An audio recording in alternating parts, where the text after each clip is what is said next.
And welcome back, ladies and gentlemen, to another edition of the Top Dog Talk podcast. I'm Harrison Reno, alongside me co-host Kobe Piers. Kobe, it's National Signing Day, and that doesn't have as much buzz or ring to it as it once did, say, when you were coming out of high school, which wasn't that long ago.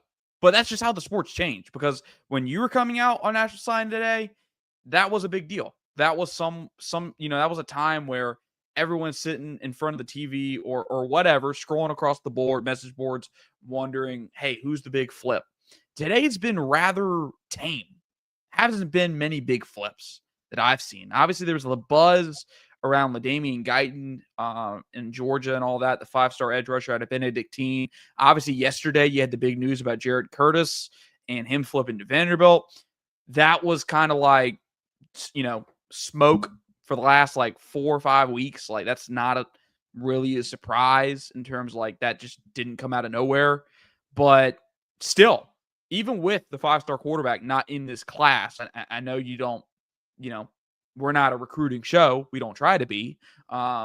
Still seems like a solid class. And the reason I bring this up off the top of the show, obviously I want to acknowledge it, but also I was just having Kobe look through some film of some of these recruits that I particularly, some of the new guys, like the newest guys in this class. Well, you want me to follow up No. those guys? No. Okay, I didn't know where you're going with that. I'm sorry. Bad way to start the show. I was just saying, no worries. Overall, I think it's been a good class, and I get it.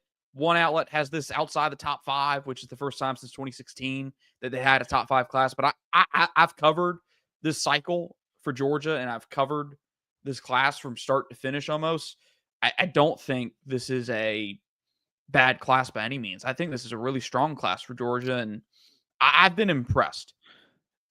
Yeah, I think that, like you're saying, it is it nice to have those top classes? Yeah, sure. But you look at, it's all about, retention, development, who's some guys that you maybe find that are undervalued other places that, you really think can be an everyday starter for you.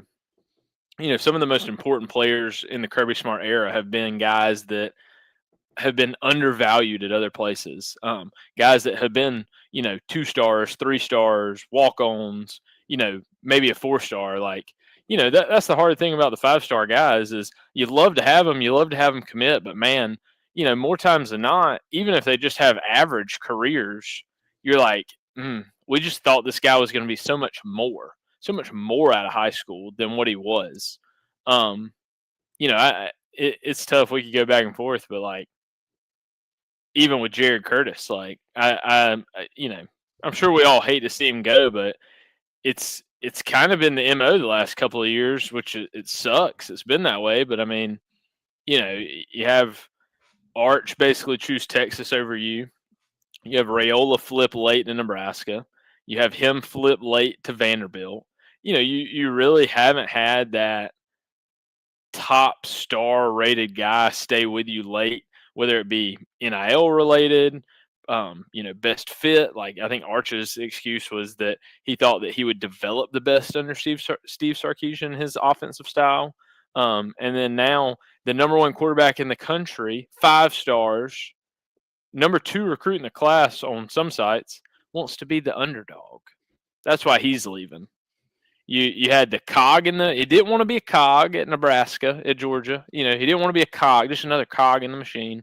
And this guy, the number 2 recruit in the whole entire country, he'd like to play underdog if he could. That'd be great for him. He would really appreciate it if we could all pretend he's just some nobody that's not going to get a couple million at Vandy to go. He's going to play underdog. Whatever. That's the hard part about recruiting now, right? That money is behind decisions. It's not just, I think I saw today that the number 1, number 2 quarterback are going to Vandy and Houston, if I remember that right. Imagine telling somebody that in 2016 when Jacob Eason, he was number 2 quarterback, I think, and he went to Georgia, and maybe Shea Patterson was number 1. He went to Ole Miss.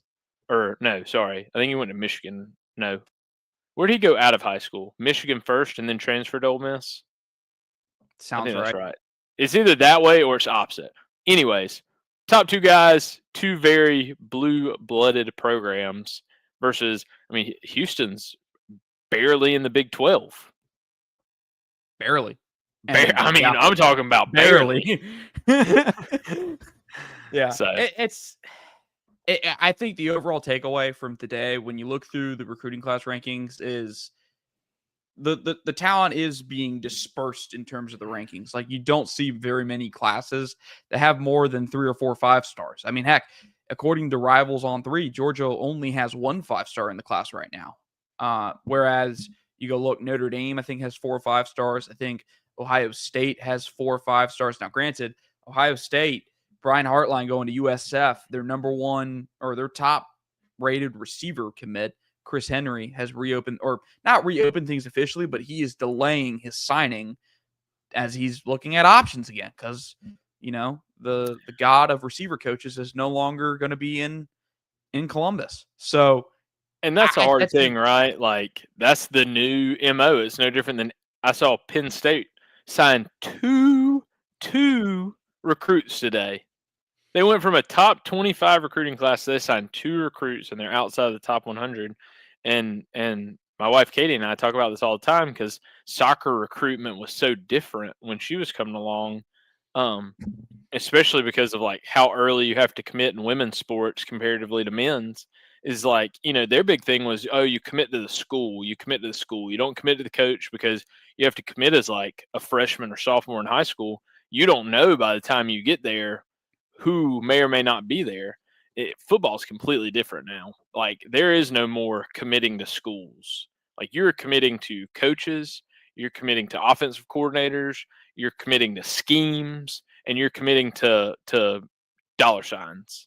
Like, yeah, I don't blame him. If I'm the receiver, you know, number one receiver in the country, and all of a sudden the receiver coach leaves that I've been committed to, like, of course I'm going to have some second thoughts. Like, who's going to be the new receiver coach? Are they going to change the way things are taught? Do I want to look at maybe a second or third option? You know, he's not going to USF.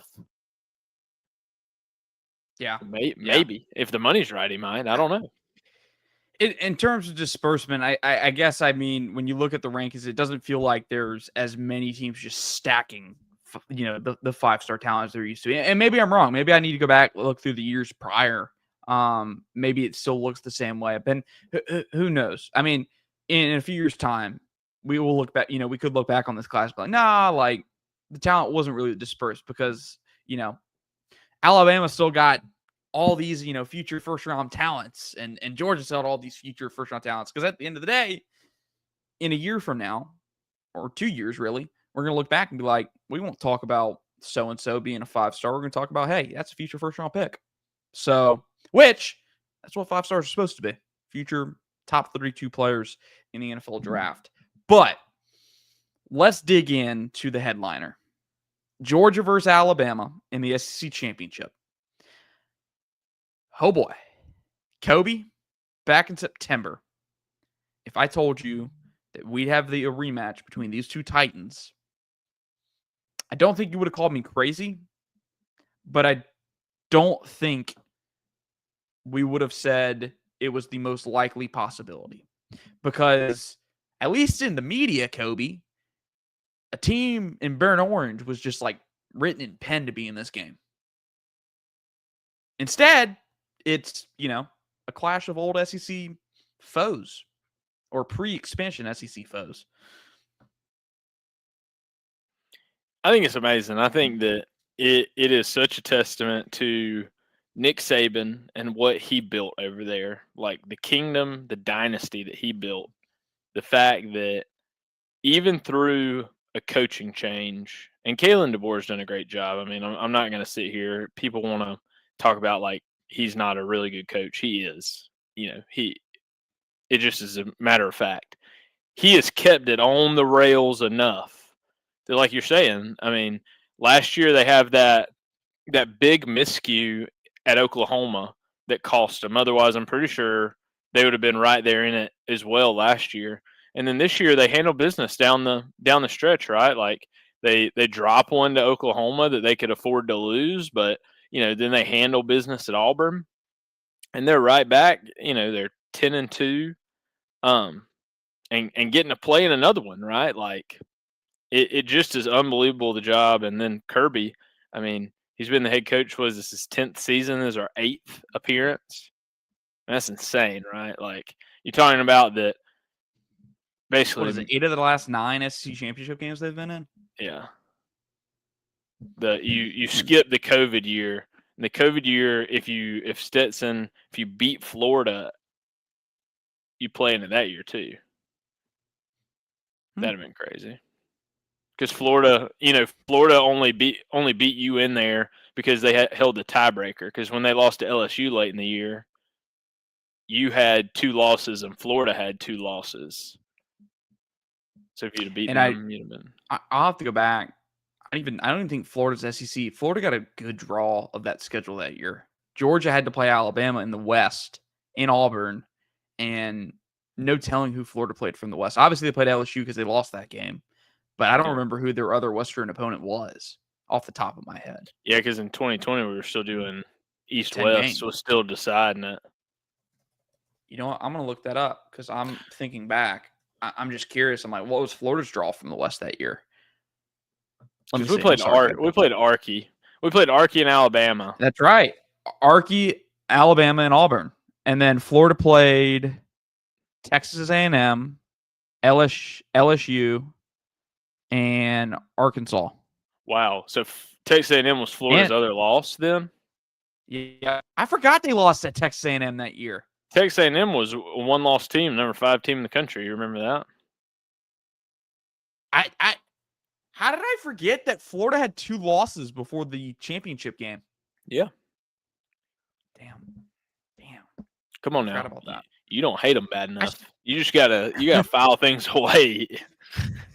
Gotta file things away. Yeah. I mean, I do remember Dan Mullen's best season at Florida ended up being like a 3-loss season, or no, 4-loss season, because they lost in the bowl game. Yep. So how can you forget that? Man. 8-4. 8-4. Best. Hang the banner, baby. I'll say this. I give him credit. Dan Mullen may not have had a great record in the end versus Kirby, but he certainly drew up the animosity.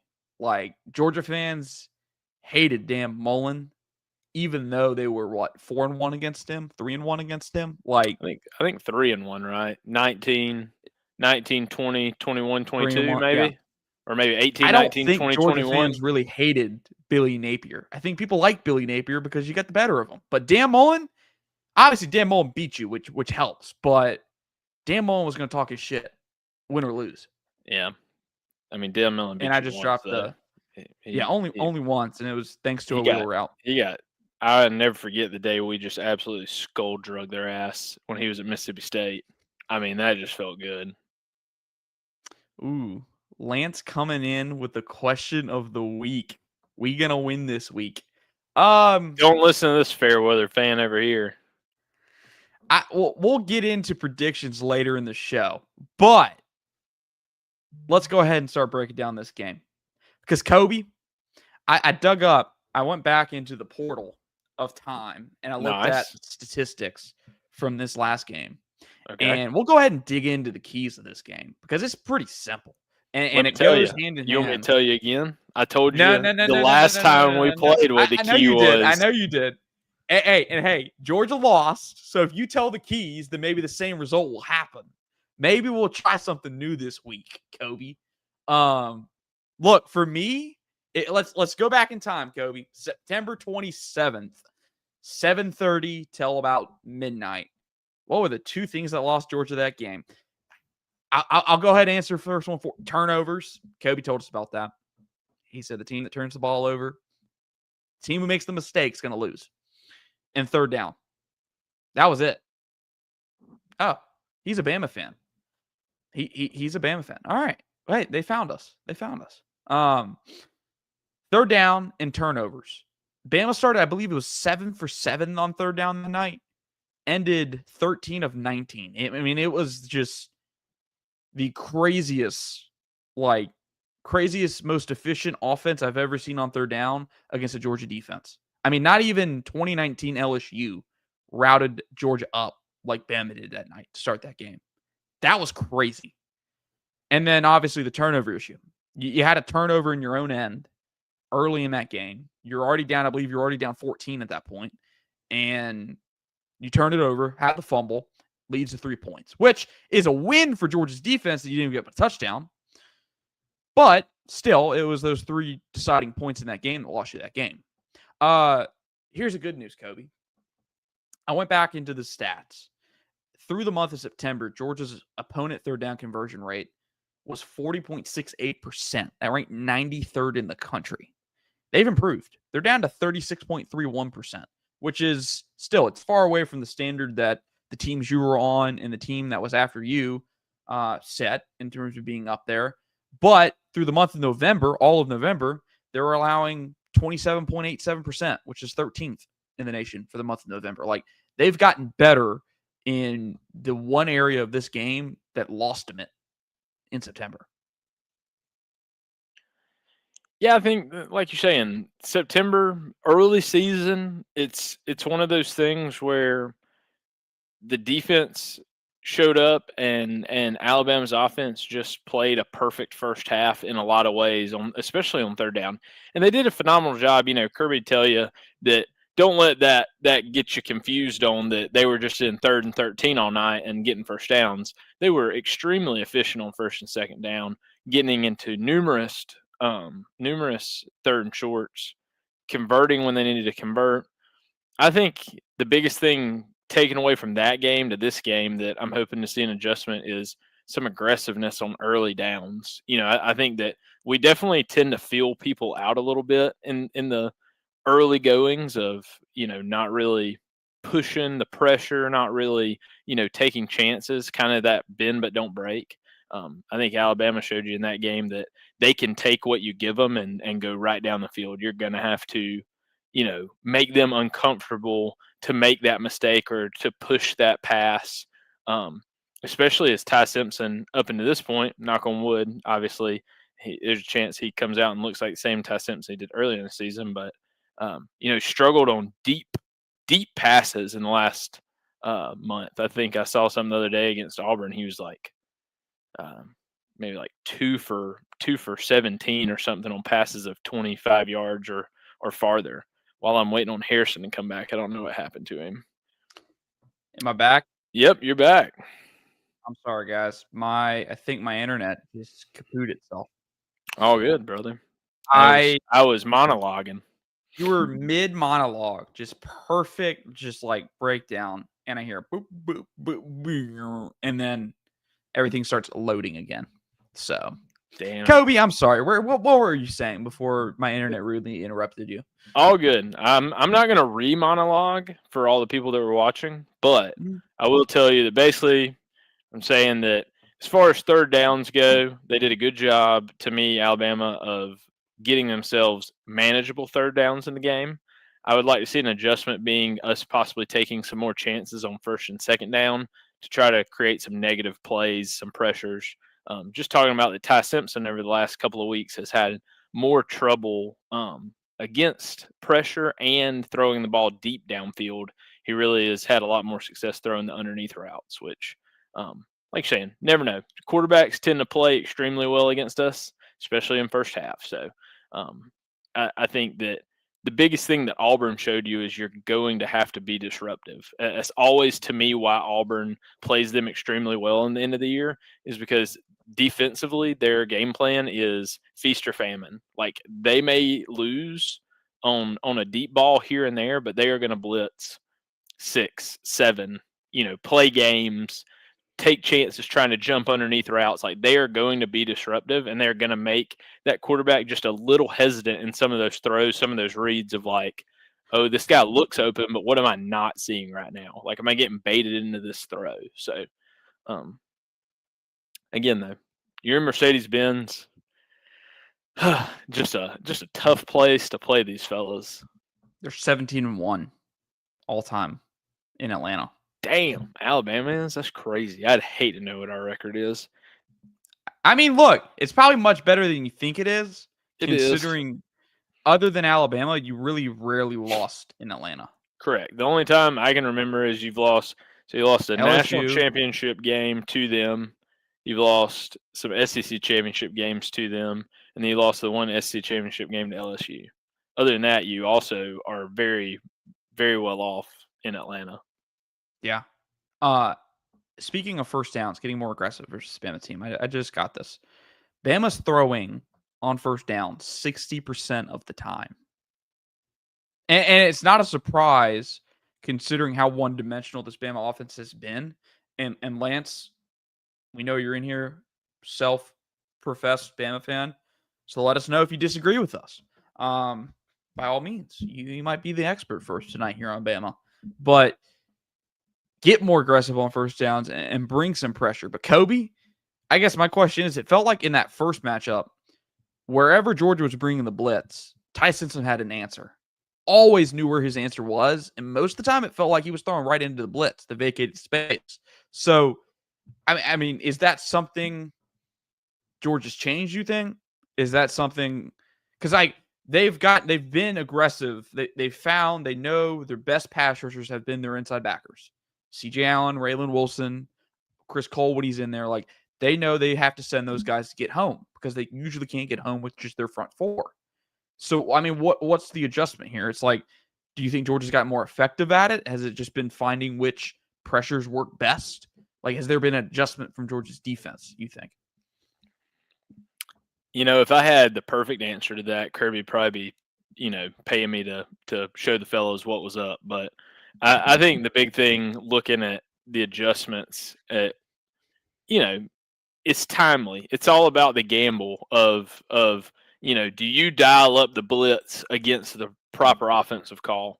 If they called the swing pass to the running back and you blitz the linebacker that's supposed to cover that, you just put yourself in a tough situation if that blitz doesn't get home. And a lot of times with a quarterback, especially the son of a coach, he knows where his outs are. He knows where his hot reads are. So unless you confuse him or impact his throw, he's gonna know where his emergency is. Like, he's not gonna have a big tendency to panic. It's not like somebody that maybe be playing for Mississippi State or somebody that may be, a backup here or there. Like, this is a guy that has had legitimate conversations of being a Heisman finalist. I mean, he is going to be difficult to confuse consistently. You just need to hope when you dial it up, you get there. That's always the risk with the blitz, right? Because you're a man down in coverage, or you're two men down in coverage. So I think the big thing will be, you really are going to need a big game from a couple of the guys in that front four, right? That maybe you didn't get early in the year. You're going to have to get some four-man pass pressure. Whew, almost just threw that up. I think that's like, when you talk about the improvement of this defense over the last few weeks, it's been their front four is playing better. We've seen Gabe Harris kind of turn more into what we thought he was going to be coming out of high school. He looks more freakish, the last few games. I think Georgia Tech, I don't know what PFF's grade was on him. I'm sure it was pretty decently high. That was one of his most disruptive games that I remember. I think he was pretty disruptive versus Texas too. And then the guy across from him is putting it together, Quintavious Johnson. That's a guy that was just a freshman last year. This is his first real snaps in a Georgia uniform, playing a ton of them, and like as a starter. And he's starting to just show disruption in the passing game, which couldn't be more crucial to this matchup for them. When you talk about, hey, you're playing against a quarterback who beat you when you sent more than four. When you sent the blitz, when you sent pressures, he was thrown into whatever vacated space you left. And it seemed like Georgia got better defensively in that game when they stopped trying to pressure him in terms of sending 5 or 6. It felt like when they just played 4 down, they had more answers. Were able to corral them a little bit. So third down. I know it's for the new listeners / viewers, like, you're hearing two guys talk about keys to the game. We're talking about third down. Everybody, like, you're thinking everybody can do this, and I promise you, anybody can do this kind of, especially third down. Like, this is one of the go-tos. But in terms of this matchup, especially in September, this was the game. This is the deciding factor, because when you go and look at how everything else turned out in the first half alone, Bama had 8 or 11 total third downs. Georgia only had 3. And what do third downs do, Kobe? They extend the game. They extend your possession. Bama outpossessed Georgia 18 minutes and 35 seconds to Georgia's 11:25 in the first half. You ran 40. They almost doubled you up in offensive plays, 43-25. Like, that's where this game was won and lost. Georgia just kind of ran out of time. Didn't have enough plays. Well, the hard thing is like you're saying, you gave up back-to-back 10-plus play, 75-yard drives on the first 2 drives of the game, and you were in a 14-0 hole out the gate. That's not on the game plan, right? Like that, you don't draw that up and go, "Hey, fellas, why don't we spot these guys in Crimson 14 to start the game?" Hey, with the way they're and then playing, wake up. You know what I mean? Might as well be. So, it's just one of those things that that's the adjustment, right? The third downs is a problem, but the problem is you allowed those drives to extend that then ended in 7 points. You could have given up. They could have been 6 for 8 on third downs and kicked 2 field goals, and I'd have been smiling. You know what I mean? Like, that's the thing, right? Like, it's those last few that ended in touchdowns. Those are the ones that kill you. If you allow that bend don't break to not break, to end up in, even if it's a field goal, 1 touchdown, 1 field goal, just 10 points, right? It's a completely different game, kind of the way. But when they drive it down, 10-plus plays, 75 yards, and score touchdowns, that's where it starts to get, that thought process of, how are we going to stop these guys? How are we going to respond? All of those things, and then all of a sudden you're squeezing, you're pressing a little bit more. So, comment said, as long as our defense shows up and we cut our behind the line of game plays, we'll win. We can still run them, but if we're 3rd and 12, can't run a screen. I would agree. I think that, I would say that's a good key to the game of not being in a lot of 3rd and 12s for either team. I think at this point, if you're in 3rd and long against either of these defenses, you're going to struggle to have sustained success. Both offenses are going to have to dial things up that win on early downs. The team that gets to a lot of 3rd and 3s and less is going to have a lot of success in this game. It's just Alabama. football. Yeah. Alabama loses Jam Miller, which is, for them, probably their go-to back on the year. Seems like he's been in and out of the lineup all year. I think that on a struggling run game, it'll be interesting to kind of see how they, they're going to run a lot of screens, is what I'd tell you. They're going to run a lot of swing passes. They're going to run a lot of screens. Alabama's going to try to supplement the loss of that run game by running, outside the tackle box the most they can. So I'm with you. I think that if you have positive plays, you're going to have positive outcomes. But I think the defense, that's the biggest thing, because the defense played such a better game in the second half. Like, you pitched the shutout in the second half, you just couldn't score enough to catch up from the hole you were in. So it's gonna be one of those weird games, Harrison. The more we talk about it, the more I think about it. It's just like, 4 of the last 8 times we've played them, I felt this way. And when you go out there, it's just like, something tends to go sideways on you. I would have told you the 2023 team that lost by the field goal in the SEC championship game, I feel like you could have played that game 10 times and we would have won 9 of them, and we lost the one, right? Even with Brock and Ladd banged up? Even with Brock and Ladd banged up. I mean, I just feel like the way that game went, it's just one of those things that something seems to occur, and it's because they're such a good team, right? It's like I've told you in the past, it's an NFL caliber game at a college level. Penalties matter, turnovers matter, drop passes matter, things that typically don't impact a regular college football game like they do, but not to the level, right? Like, you think about those big missed miss holding call, miss penalty, a penalty that goes against you that ends up on the other team scoring a touchdown, they are magnified so much when teams are this good compared to when you're playing a lesser opponent where you go, oh, well, we had a holding call there, but we ended up having a big run and getting a first down anyways. Like, that doesn't happen against teams like this. You get a holding call on a drive, punt the ball. You know what I mean? Like, that's just about how it goes. Especially in these moments. And if you drop a pass specifically on a play where you might run into the end zone wide open, untouched, it's going to come back to bite you. And it did. It has the last 2 years for Georgia. I mean, they had several drop passes early in that football game last year that, I mean, I think Arian Smith was on the receiving end of both of them, and probably one of them could have been a touchdown.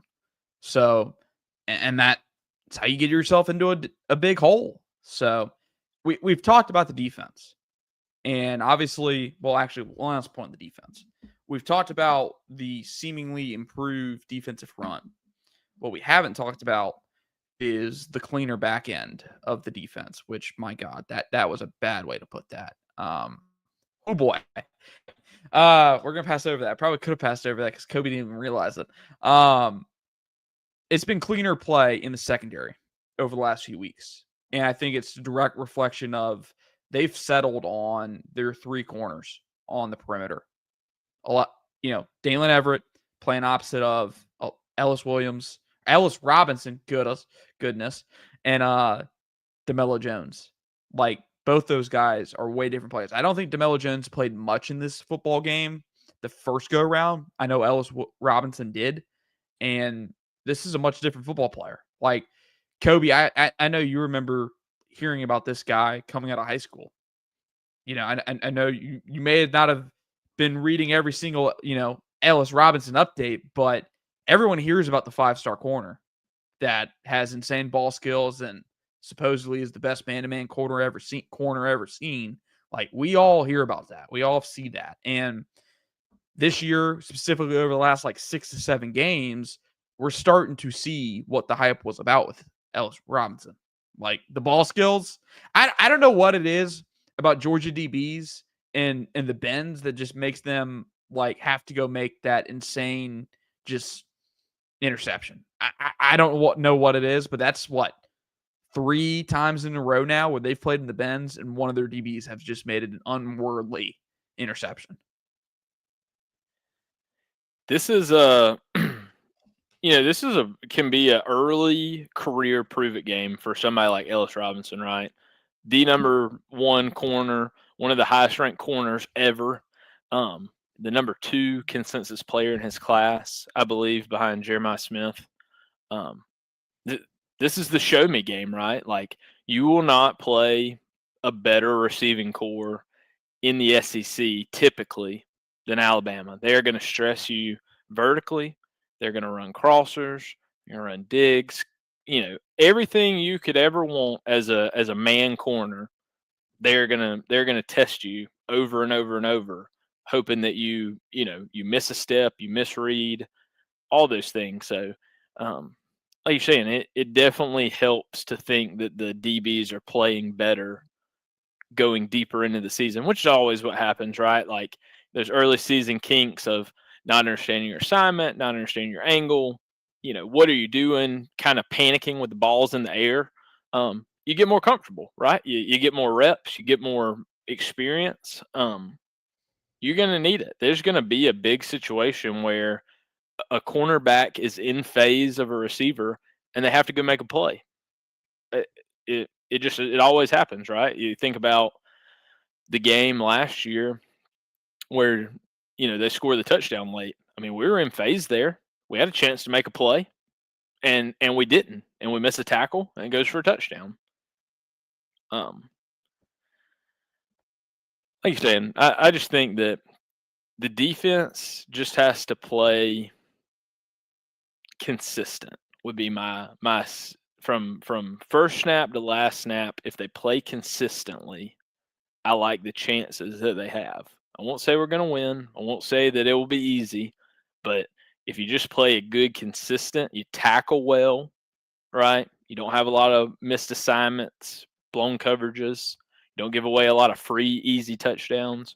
You make them go earn it the hard way again. I feel like the defense is playing more efficiently than it was in September for sure. Don't let Kobe lie to you. He got the dog by 50. If the defense plays well, Kobe got the dog by 50. Listen, I don't know about 50, but I'll by a field goal maybe. Little liquid courage, and he'll be all in on dogs by 50 by Saturday. You going to the game? I'm gonna be in a sports book in Biloxi, Mississippi, on a bachelor party. I probably will have at least 50 on the dogs at that point, but so just know it is legal down there. Financially, I didn't know that. Financially, I will be. All right. Well, you heard it here first. Maybe you ride with Kobe this week. I wouldn't. Yeah. I don't know how to say your name, and I apologize. Is it Pluxin? Plux. We'll just call it Plux.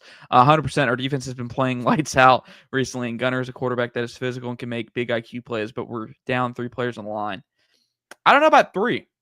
Just 1 from what I remember. Or unless you're talking about defensive line and offensive line. But, I mean, Drew Bobo's out. That's been pretty much confirmed. Obviously, you're without Jordan Hall, but you've been without Jordan Hall for quite a few weeks now. Is there a third? Is there a third lineman that's out? Speaking of that, is tonight my night where I get an injury report? Tonight is your night where you get an injury report. And in fact, it should be out right now. Hell yeah. Let's go look at that injury report. Let's do it. Then we'll talk about the offense. All right. Nothing yet. Posted at 7:10 Central Time. So in a minute, we will have an injury report. Until then, let's monologue for a minute. Kobe, I wasn't here on Sunday. Okay. So I guess previewing what we're about to talk about the offense, what were your thoughts? I mean, where are your thoughts on this offense coming out of last week? Because we've talked about it. This offense was rapidly ascending in November, and then you kind of hit a speed bump last weekend. So, have your thoughts changed on this offense? Are you still confident in this unit after Saturday? No, I'm still extremely confident. I think me and Dan talked about it, right? Like,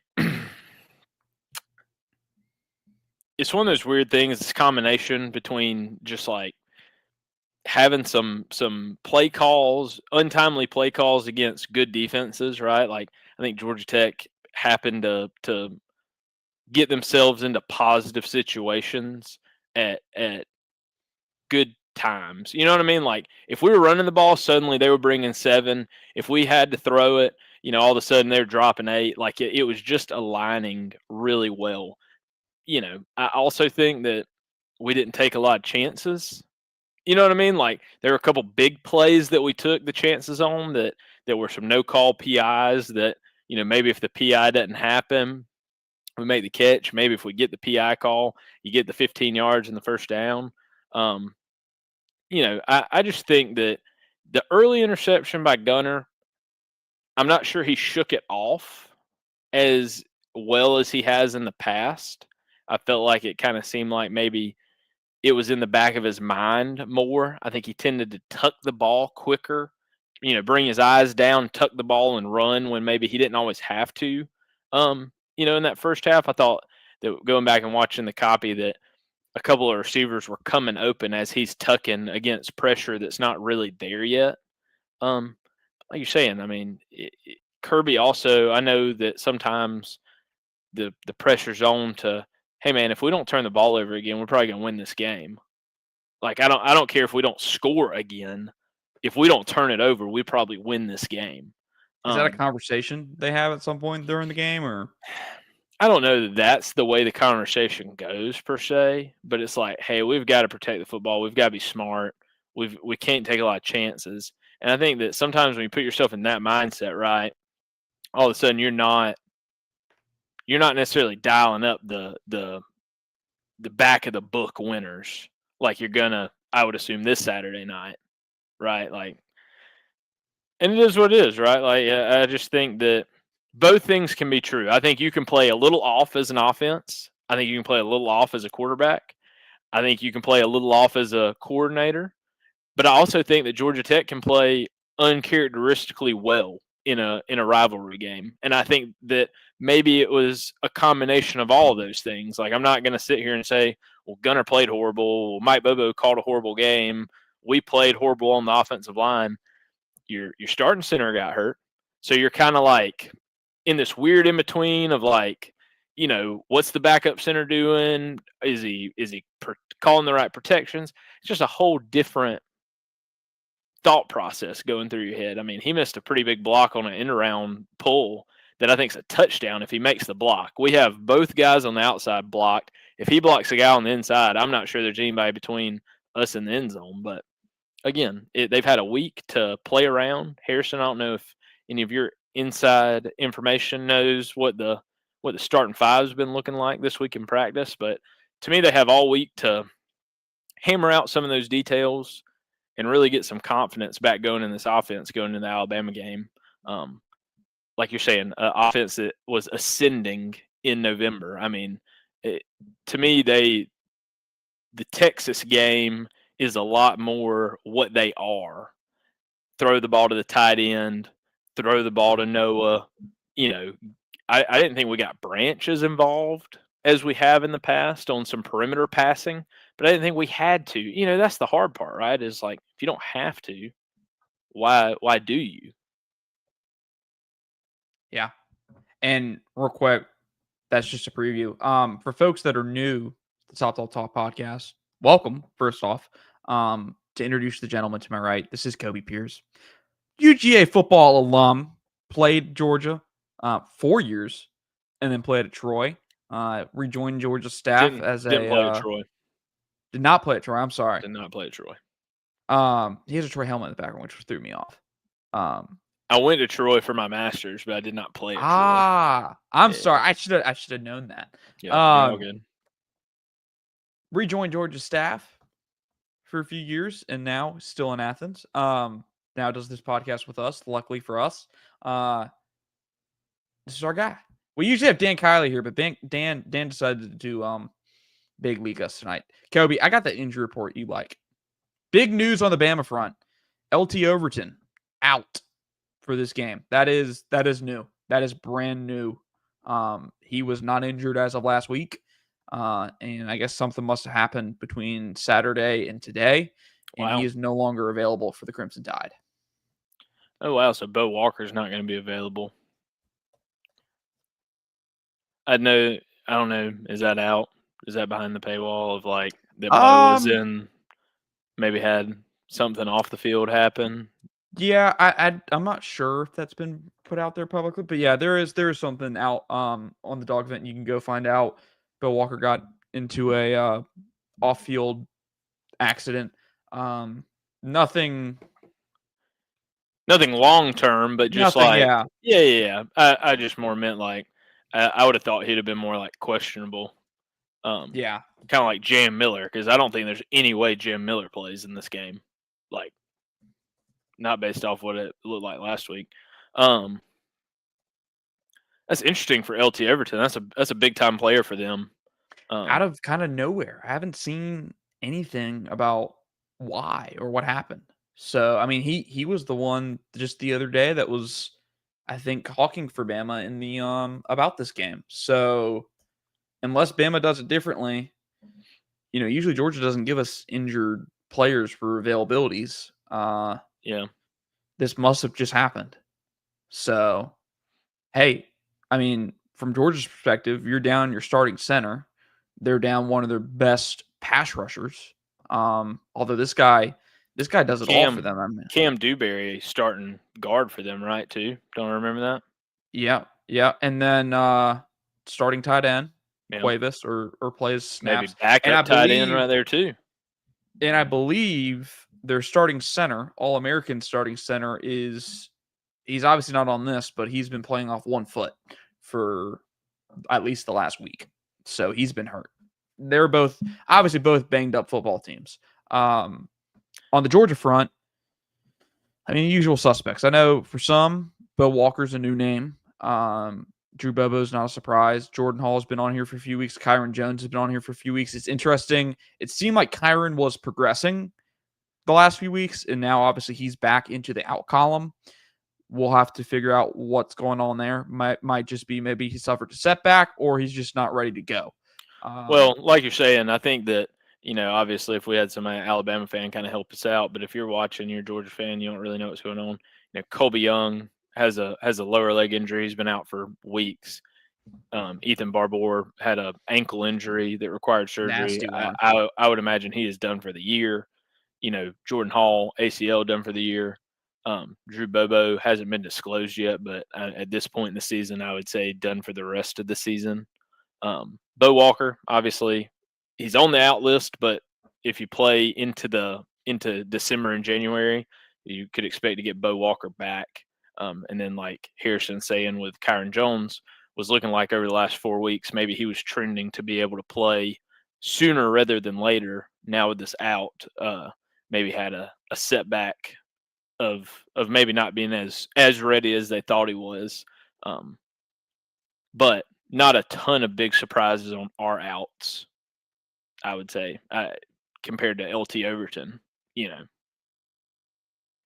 Yeah. I will tease this, and Kobe, I'll talk to you about it off camera, obviously. Roddy put up a note about Colby Young on the board, I believe, specifically. So go over to that to figure that out.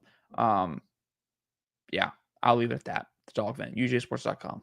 Anyways, yeah, so not anything, I mean, other than Overton, I mean, that's the biggest news from this injury report. We'll see what's to come later in the week. Obviously, I mean, Kirby said it on Saturday. You risk injury every time you go out to practice, so there ain't no sense being scared of it. That's just how football works. So obviously, something's going on there on the Bama front with LT Overton. We'll see if I think Kalen DeBoer speaks with the media tomorrow, so maybe there will be possibly an update on that front. Kobe, I mean, this Georgia offense, you ran for 200 yards on this Bama defense in the first matchup. I think Bama's defense is playing better, kind of like Georgia. They're ascending as the year gets on. I'm not sure if Georgia's going to run for 200 yards in this game, but I still expect them to have a manageable, serviceable run game. And I think you almost it's a must in terms of Georgia winning this game. You have to have a serviceable run game. If this turns into Gunner throwing it 40 times, don't think that's best for your win probability. And that's nothing against him. Yeah, no, I mean, you're 100% right. Like, I guess my rebuttal to that is this team has been built on running the ball all year long. And I think, especially looking at that injury report, there were some guys you didn't see play against Georgia Tech that weren't necessarily ready to go. I would say on that injury report, everybody's green light, all phases go. Kirby and staff have made it a priority, a demand to be able to run the ball in the SEC. To be able to win the SEC, you got to be able to run the ball, got to be able to control the line of scrimmage, got to be able to control the clock, got to bend people against their will. I don't think you won't be able to run the ball. I think the biggest question will be, can you have some explosive runs? Can you pound your head into the wall over and over and over again until a brick breaks? You know what I mean? Can you go and go get the dirty 4 yards over and over again until all of a sudden that's a 40-yard run? I think that's the biggest difference in games like this is, can you do the little things over and over and over again until that opportunity comes where you have that big play, right? That big play action pass on the go ball where your wide receiver is 4 yards beyond the next DB and you hit him in stride. Those are the plays that just break the backs in this game. So I don't foresee us having a problem to run the ball. We haven't had a problem running the ball all year. I would say Texas is a better run defense than Alabama at this point in the season. And not saying that we just ran the ball at will against them, but we ran the ball efficiently and effectively against them. I think you'll expect to see a lot of the same things against Alabama. I think the biggest question will be, can Gunner feel comfortable? Can you keep Gunner on schedule? Can he make the throws when he needs to make them? And then can we put ourselves in proper situations to score when we get them? You know what I mean? Like if you get to the red zone, it's the kind of game you got to have sevens, not threes. Sevens win this game, threes lose them. It's just the way it is. Although in our score predictions, we will buffer for the traditional Georgia field goal always. Because I'm always gonna put in. It will never be a touchdown kind of game for me. I'm always gonna put in there's gonna be some field goals. 34 is always just a great score. It's like 4 touchdowns, 2 field goals, baby. I think 24 is like a magic number in Georgia predictions at some point. Like they're going to get to that around that number. But yeah, 24, 31, 34, 38, like I think those are all like nice round field goal predictions for Georgia in terms of games. Whoo-wee. All right. Do I want to delay any more in terms of these predictions, or do we want to give the people what they want? Let's talk about it. Kobe, I've done it 3 times in a row. I've picked Georgia to win under the premise if they aren't going to do it now, then when are they going to do it? And 3 times in a row, I've been.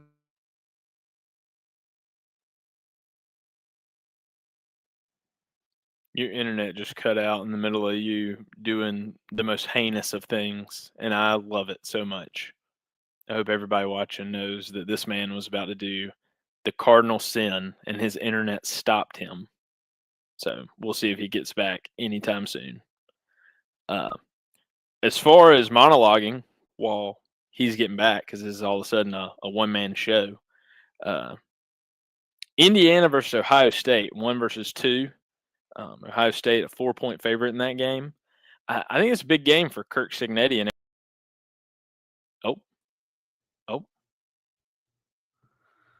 there he is.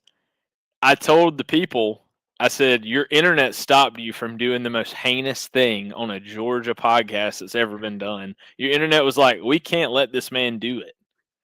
They had to intervene. What's crazy? I don't know if we're still live on Twitter, and we just lost most of our audience if we're not live on Twitter anymore. Let me double check the stream.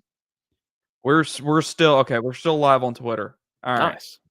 Welcome back. I'm sorry. I don't know what's going on. I mean, maybe you're right. Maybe you're right. Maybe it's what I'm about to do. It's trying to prevent me. Go ahead, though. I set you up real nice. Kobe, I'm sorry. But I have to do it because I told myself last time I wasn't going to pick Georgia to win. And I folded. I picked Georgia to win. And hey, I may still fold because I'm going to have to write my predictions in the UJ Sports staff predictions article. Which I guess is tomorrow night. You're going to have to stick with whatever you say right here. You better stick with in that article. All right. Well, I said this in another pod. I did a podcast appearance yesterday, and this was my prediction. I have Bama winning at 28-24. I'm sorry. Damn. But if I'm going to be wrong, it's going to be because Georgia won. And I'm not going to be made a fool of again by picking Bama for the 4th time or picking Georgia to beat Alabama. I'm going to wait until they do it again. And when they do it again, Kobe's going to come on here and call me an idiot and probably kick me off my own show. And that's going to be valid. So, Kobe, go ahead and get your AI-generated Harrison Bama fan stuff clipped up and ready to go. I can't wait. Stand in the pan on this one. The Texas Harrison fan, it's gone. Bama Harrison lives. I'm a Bama hammer now. I got Dogs win this game, 34-24. Dogs. Ooh. I think that it'll be close in the first half. I think that the fellas get out to a hot start. I think it's close at halftime, and the Dogs kind of pull away late. Have a big turnover, big interception by someone. So Dogs roll, and hot take for you. 10 points is enough to keep Alabama out of the college football playoffs. I was just about to ask you. is Bama in a win and get in position? Like, is it? They can't get. I mean, look. I Can don't they get think in with a I don't loss? think so. That's that. No. Yeah, they 100% can get in with a loss. That is just my hot take. I think them jumping Notre Dame to 9 this week solidifies that they are in, and I think that is, in my mind. I mean, who's going to jump them, right? Vanderbilt's stuck on the outside because they lost to Alabama, and they're not going to penalize. That's the thing for Texas and Vanderbilt on the outside looking in. I don't think they're going to punish the SEC runner-up for playing in the SEC championship game when the two of them couldn't even make it to the SEC championship game. See, So, and that's my in question. my Like, opinion, if Georgia Bama's loses, in. Georgia's if in. Georgia I mean, loses, they're both like, in. yeah, Georgia's not falling out by no means, but it's like, where does Georgia fall in between the stack of Ole Miss and Texas A&M, the two teams that did not make the conference championship? Ahead of both of them. I think it would go Okay. Oregon, Georgia. Which is crazy. So, like, we're going to ignore the loss column to put a 9-3 Bama team in. And we're going to ignore the loss column to say Georgia deserves to be ranked above two one-loss football teams. And we're also going to ignore the loss column, the head-to-head between Miami and Notre Dame. So, like, I love ignoring the loss column. I think. Here's my thing. Here's my thing. Because like we're gonna do it there. If I'm thinking of what the point of the college football playoff committee has been, and what the point of the expanded playoffs has been, it is about the 12 best teams in college football. It's not the 5 conference champions. It's not about a group of 5 school. I'm talking about the 12 teams that are the best 12 teams in college football. I don't care if Texas has lost 3 times. I don't care if Alabama has a third loss. The 12 teams that you think 1 through 12 are the best in the country, that's who I want in this bad boy. I don't want, Tulane sneaking in at 9-3 because they won the ACC or the AAC. North Texas. I mean, it's different. Boise State was different last year. They have a Heisman finalist on the team. I think by all means they were deserving to get in, but that's just not the case every year. North Texas probably has the best. North Texas or James Madison probably has the best argument, but Tulane doesn't. We've already seen them get boat raced by Ole Miss. And they lost their coach to Florida. So, like you're saying, I think that both of these teams are in. Obviously, both teams of Big Ten are in. It's win or go home for BYU. So BYU loses, they stay out. If this isn't win or go home for Alabama, then can I change my pick or no? No, you already picked them. Damn it.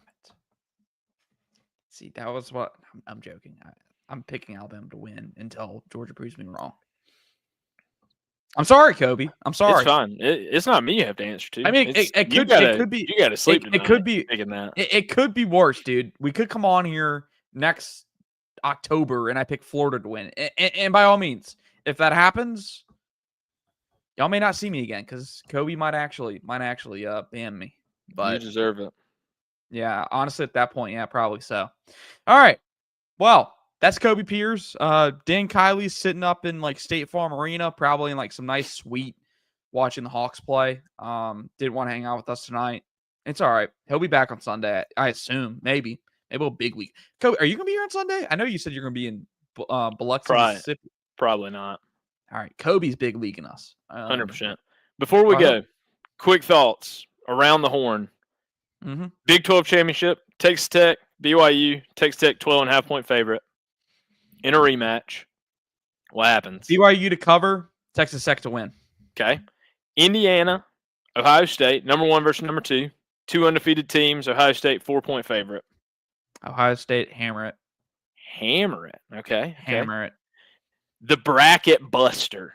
Virginia, the Duke Blue Devils, 7-5 Duke Blue Devils lost to UConn at UConn.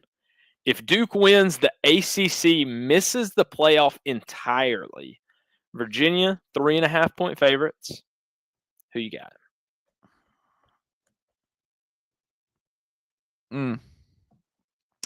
Part of me, with the way college football's been this year, says Duke wins that game. Okay. So I'm going to ride with my heart here. Duke covers and wins. Heck yeah. That's it.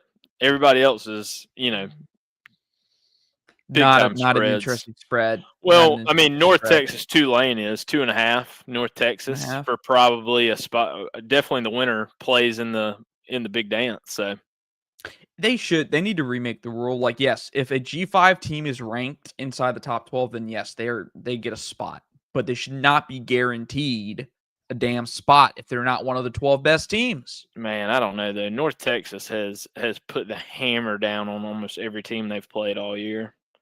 Who they hired? They just lost their coach. Except South Florida. South Florida They kind of just- put the hammer down on them, but everybody else. They just lost their football coach. Who they Yeah, but lose to? I think he gets to stay until the end of the He year. stays. Yeah. Eric Morris. Eric Morris is going to. Is that Arkansas? I want to say that's Arkansas. No, Oklahoma Silverfield's State. going to Arkansas. I forgot about that guy. Y'all go ahead and pray for Ryan Silverfield after what he said about Georgia and the drunk driving stuff. Or no, it was the speeding stuff. Y'all go ahead and pray for him because he has to play Kirby Smart next year, and by God, he might get skull drug for that.